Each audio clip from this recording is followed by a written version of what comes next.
So your irrigation system won't come on and you don't know why? Well, it might be this. It's called a rain gauge, and it's been required since like 1991. It simply won't let the system come on after a rain like it's supposed to. Let's go take a look.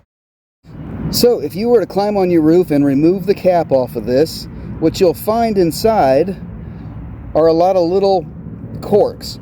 When the corks get wet, they expand and send a signal down these low voltage wires to your controller, disallowing the system to function like it's supposed to after a rain. You wouldn't want to over irrigate your yard, and that's what it's designed to do. These have been required since about 1991.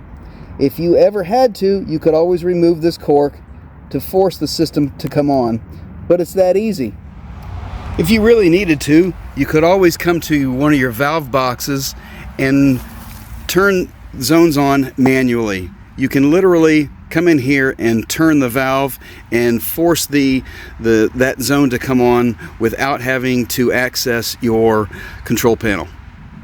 If the problem's any deeper than that, you'll probably have to call a professional.